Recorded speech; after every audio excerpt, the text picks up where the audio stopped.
for Q&A after talk. All right, so Annie is a certified child life specialist and certified autism healthcare professional. After completing her child life internship at Monroe Carroll Jr. Children's Hospital at Vanderbilt, she went on to spend a year as a CCLS in the emergency department at Children's Hospital of Philadelphia. In March 2024, she enthusiastically accepted the opportunity to help establish child life services on a level 3 NICU. In addition to supporting the NICU, she also cross covers radiology and children of adult patients, focusing mostly on psychological preparation, procedural support, and end of life support. A fun fact, she is about to launch a podcast titled Code CLIO, pronounced Clio, which stands for Child Life Isn't Optional. The aim of the podcast is to help better educate the public on the child life field, support the push for fair wages, and promote the bill to establish licensure currently moving through the Texas legislature. Annie, thank you so much for joining us today and sharing your insights and expertise. I'm going to go ahead and pass the mic to you. Thanks, Morgan. Thank you all for being here. Child life is a topic I'm so passionate about, and I really, really appreciate the opportunity to speak with you all today. If you don't mind going to the next slide. So, one of the questions that I get the most often, oh, we can skip ahead, is what is a certified child life specialist and why does it matter? So, there are a few different ways to define the child life field. Next slide, please. A certified child life specialist, per our sort of textbook, is an expert in the specific intersection of psychosocial, emotional, and cognitive child development. And then we specialize further in how stress, trauma, and harm affects those three developmental areas. So we are credentialed clinicians. This is a question I get a lot. We are not babysitters. We are not volunteers. I personally had over 2,000 hours of experience working with children in what we called well settings, children with developmental disabilities, children in the hospital setting before I could land my clinical internship. We are deemed essential by the AAP and ACS. We are actually required to maintain level 1 and level 2 pediatric trauma status. We are required to meet minimum standards for a level 4 NICU. And I actually just recently learned while recording my podcast that the Society for Critical Care Medicine also discusses our role and the importance of having a certified child life specialist in ICU settings. With that being said, we are specialized to provide a unique and individualized care to patients and families, which is one of the things I think that sometimes separates us from our colleagues is we not only learn how to work with siblings, but we are expected to. It is a part of our role, which is really wonderful when thinking about family-centered care in the most holistic sense.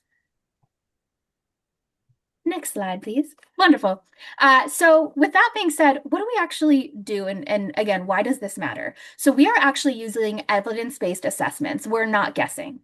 We are trained in how to develop care plans and execute interventions that can reduce or even prevent adverse effects of hospitalization, healthcare encounters, stress, trauma, illness, hospitalization, medicalization, death, dying, bereavement. And our goal overall is to always promote optimal development, increase positive coping, and support the full system of psychosocial, cognitive, and emotional health present in both our patients and, like I mentioned before, the entire family system.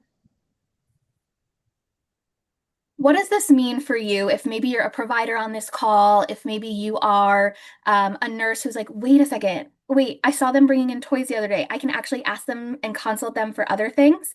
If you don't mind going back one slide. There are many, many ways to consult a certified child life specialist. In general, we think about these sort of four buckets: patient support, parental support, sibling support, and end of life support. Patient support can look like many things depending on the unit. We often are co-treating with the multidisciplinary team. I personally feel really lucky. I work with an incredible rehab team, SLP, OT. I work a lot with nursing leadership. We do not only developmental support, but if there's diagnosis education, particularly if there's a change in prognosis or a new diagnosis that's given to the family, emotional and coping support, procedural preparation and support, processing or understanding difficult news for both the patients and their parents, something that I call therapeutic normalization. This it might look to you like footprint making, handprint making, celebrating milestones, honoring holidays. The reason this is so important is because we know the role that normalization plays in psychological coping and how it can make the journey feel less like it's an unknown and take it from something that can feel challenging and frustrating to something that feels possible and feels like something they recognize and can then start to move through. And then, of course, I hate this phrase, but I know that it's the most common phrase used in medicine, but quote unquote treatment compliance is something that we are able to help with. Again, a lot of that applies when we're looking at parental support, sibling support as well. And then one of the areas that I find most meaningful, which is end of life support. We are trained to look at a child as young as 2.5 and say, you are dying, your loved one is dying, your caregiver is dying, your sibling is dying. We use these words intentionally, thoughtfully. We want to make sure that every child has a right to honest, timely, accurate information in a way that they can cope through and that supports them in the way that is best for them and their family. So please don't ever hesitate to reach out to us, especially if this is a topic that might feel a little bit more uncomfortable for you. All right. What does the American Academy of Pediatrics have to say about this? Well, there was actually a really wonderful statement that was done and then reaffirmed as recently as 2021. And these are sort of my like pull quotes that I usually tell hospital leadership about. Next slide, please. So the AAP policy statement is pretty clear, and I feel really lucky that they've sort of embraced our profession in this way.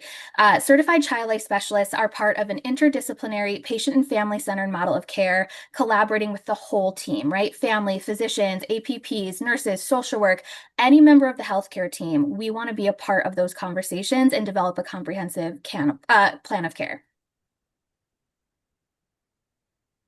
What does this look like on a day-to-day basis? There's actually evidence-based research that shows we can contain costs, we reduce lengths of stay, we decrease the need for sedation and analgesics. Actually, in radiology departments, child life is known to save up to $1 million a year just on sedation costs alone, and that was back in 2016. So imagine with inflation what that number maybe looks like nowadays. In addition to advocating for the appropriate use of analgesics, think about perhaps a certified child life specialist would have come up to you and said something like, hey, I just assessed this kid, and from my perspective, from a coping perspective, I really think they might need some MDAS. That's sort of what that encompasses.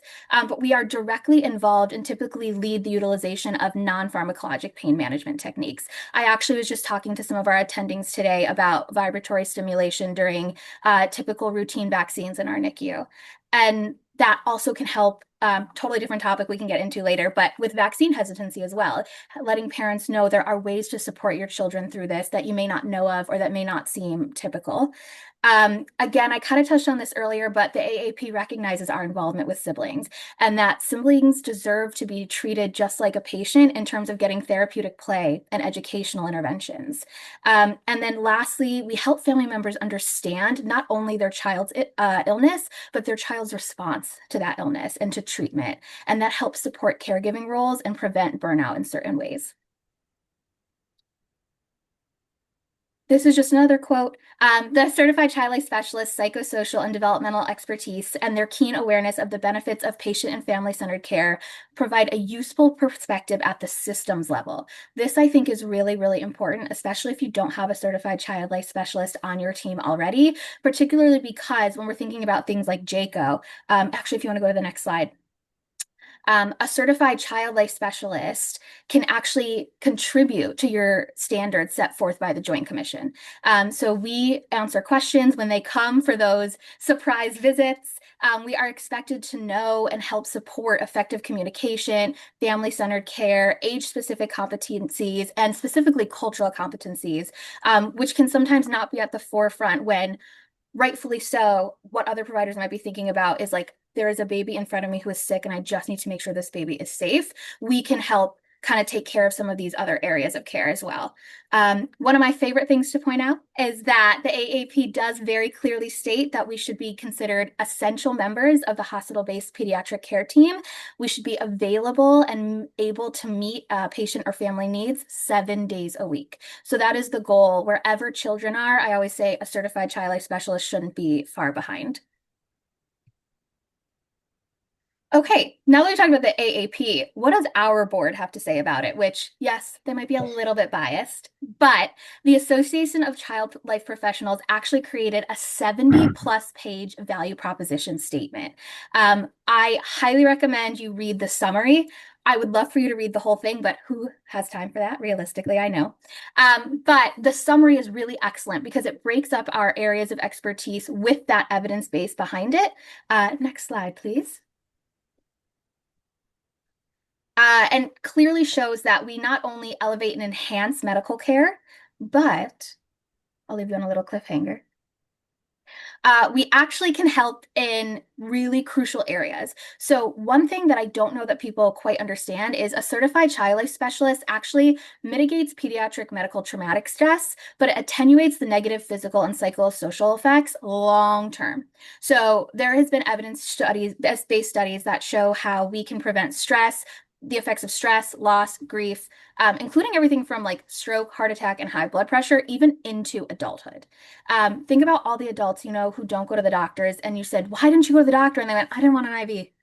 I'm afraid of that shot," right? All of this adds up over time. And when we're thinking about our NICU babies and how many invasive procedures they're getting and how their brains are functioning and what they're thinking of as an invasive procedure, we don't want those NICU babies that we worked so hard to support to grow up to become adults who are so averse to medical care that maybe they're not seeking the care that they should or need, or they fall off their treatment plans in that transition from being a teenager to being a young adult. One of my favorite little pull quotes is that certified child life specialists reduce unnecessary emergency department visits. We actually prevent hospital readmission, unscheduled clinic visits, and even the use of rescue meds. We really are experts at figuring out how to optimize the use of resources, limit waste. And I think this is actually interesting that it made it into this systematic review, but there is an evidence-based proposal that shows that a certified child life specialist actually increases satisfaction with and loyalty to an institution of care. And so I think it's so fascinating that you can say that you have this person on staff who actually encourages people to come to your hospital, to have them use your services, who says, "Wait, is your child life specialist there today? I wanted to come to the emergency department." That's just a really, I think, something really fascinating to think about, particularly because I think we have this idea of certified child life specialists is like, can you grab the markers? Can you grab the toys? But this is what's actually going on beyond those interventions. Next slide, please.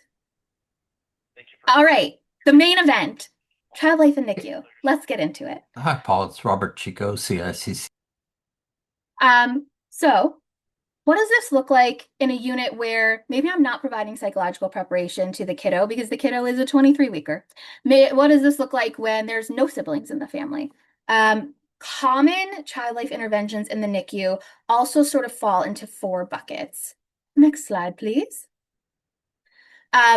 What we can do with those buckets, again, goes back to the evidence. I'm using a lot of evidence-based statements today because I want to stress that certified child life specialists are clinicians first and foremost. So when I'm looking in the NICU, when I'm doing my chart review, I'm thinking about how can I optimize these outcomes? I want to make sure that our babies are able to do what they need to do as quickly as possible. We know that psychosocial, cognitive, and emotional development are really closely related to one another. They feed off of one another. They interact with one another. So we want to make sure that if we can transition to that oral feeding earlier because we're providing neuroprotective strategies.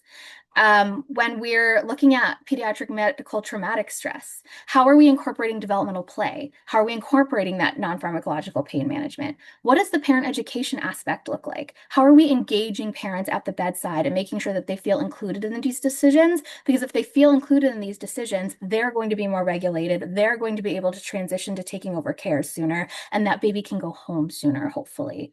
And if there are these barriers to discharge, where are they coming from? Why are these beliefs and value systems, and how can we support parents and align those family goals with the medical goals? How do we promote optimal attachment? Right? In a NICU, there's so many times parents are told, you can't, you can't, you can't, don't do this, don't look at this, don't touch this. And what can sometimes be a heartbreaking situation, don't even hold your baby, right? No finger hugs. A certified child life specialist comes in and says, here's what you can do. Here's how we can be with our baby. Here's how we can connect. And then goes with them through the gestational process. For instance, right now, take a look at all of our babies who were admitted under 34 weeks. When they hit that 32-week mark, I get so excited to tell them that we can start with some recorded stimulation. And that can look like reading them your favorite book, prayers, it can look like singing. And we have special devices that they can record into. We play at the bedside. And that way that attachment is coming even when they can't be there.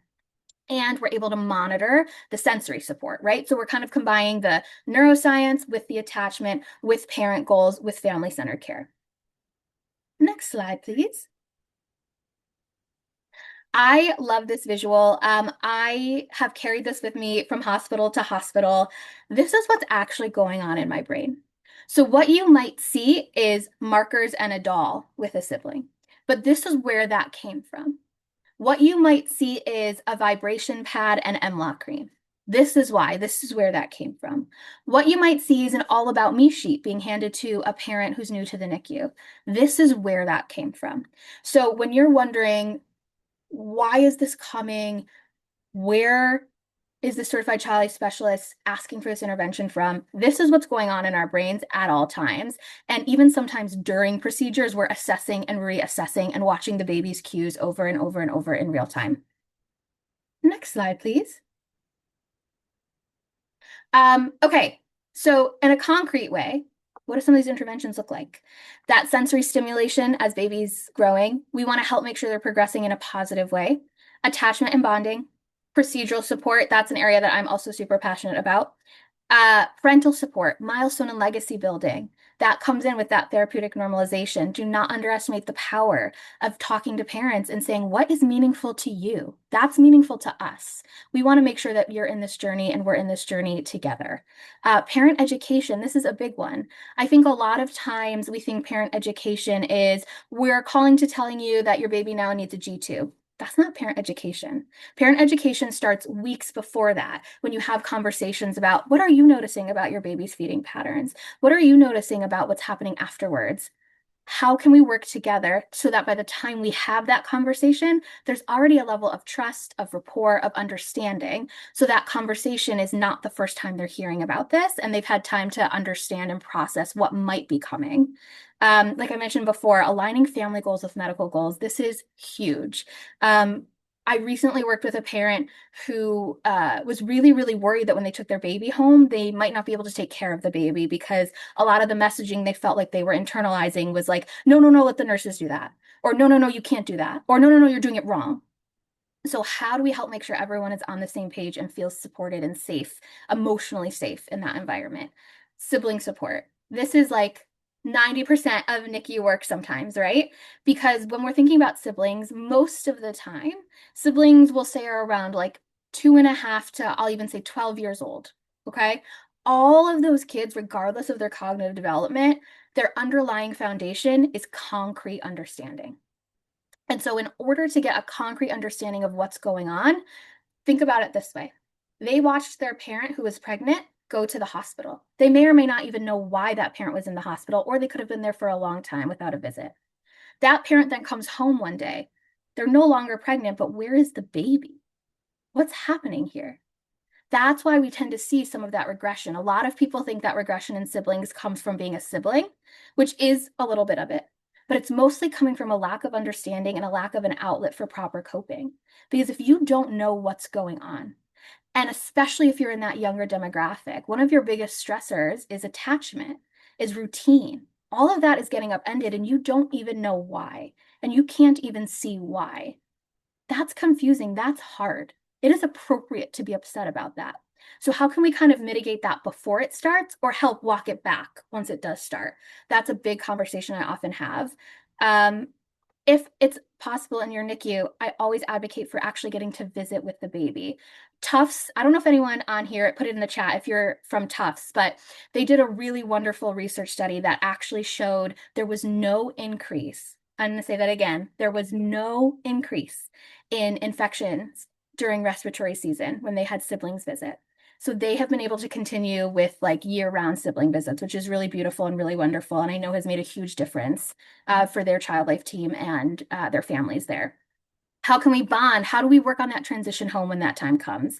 And then, kind of like I mentioned earlier, oh, Denver Health put that into action this year. That's awesome. Bereavement support. I have found that particularly in the NICU, conversations around death, dying, and bereavement feel more difficult sometimes because you are in the NICU because you are there trying to save a baby's life. And when that doesn't happen, when it looks different than you thought it would, or when you've been on a journey with a family and you know their story and they've been going through IVF, or this was their only shot at a baby, or they have a sibling who wouldn't stop talking about how excited they were for their baby to come home, it feels like there are these extra layers on top of that. And what we do really well, and I'm going to shout out every certified child life specialist on this Zoom today, is we make sure that, again, they get access to timely, accurate, honest information in a way that is developmentally supportive and that gives them the chance to cope because they deserve to cope. Everyone deserves support and coping in that moment. And we feel really confident and comfortable in those situations. So please, please rely on us, call us, talk to us, ask us how we can help, get us involved as soon as you know that maybe there's even a poor prognosis. We really, really love to support you, the team, and also the families in that way. Next slide, please. Okay, we'll like cruise through this because I'm looking at the time, but these are just some examples of some of the initiatives that I've been working on in my unit since I started. One of those is a comprehensive sibling support program. We can kind of keep going, parent-baby bonding, developmental stimulation, expanding our non-pharmacologic pain management. I was really lucky that last year we were able to present to our attendings, me, the SLP, and the OT who work on neuroprotection. We created a really wonderful PowerPoint talking about this, all of the solutions, opportunities for improvement, and they've been incredible about working with us to help make that possible. We created a developmental corner with milestone cards, tips, and info on the developmental care team, excuse me. And then right now, what I'm mostly focusing on is a volunteer program to support daily stimulation for babies who are medically cleared through an early literacy program. Reading is one of my favorite interventions in the NICU. It truly hits on that psychosocial, cognitive, and emotional support. It's really, really wonderful. Okay, next slide. This is what some of this looks like in practice. And then we have one more slide. We're almost there, everybody. This I like to show folks. This is actually one of my psychological preparation dolls for a sibling. So we sat down in the conference room near our NICU and we talked about all of the supports that their baby was on. And I remember the parent walked away shocked. She did not think this was going to work at all. She thought her child was going to be so scared. She thought it was going to make things so much worse. And she saw that when the child had access to developmentally appropriate information, tools that she could touch, manipulate, involve all of her senses, which is the best way to support the cognitive development of a kiddo who is this age. She not only walked away understanding why her baby was here in the NICU, but this baby she used in place of her NICU baby until that sibling came home. And it was really beautiful. And every morning she would wake up and she would say, "Hi, baby." And she would check her blood pressure and she would ask her how she was doing. And then when parents would come home from the NICU, she would ask for updates and she would tell her baby the updates. "You're doing so well today. I actually heard that you got your NG tube out. I know what that means. It means we're going to start feeding through your mouth just like I do." And it really, really helped lower that gap between what is going on, I just don't understand, and oh, that's my baby. I have a baby and I can't wait for that baby to come home. So I love this picture because I think it incorporates the power of play so much, which, as we know, is the foundation for children everywhere. It's how they talk, it's how they tell us what they need, it's how they learn, cope. I'm forgetting everything, but play is the foundation of learning, understanding, brain development, joy, and growth for all of these children, from a NICU baby on to their siblings.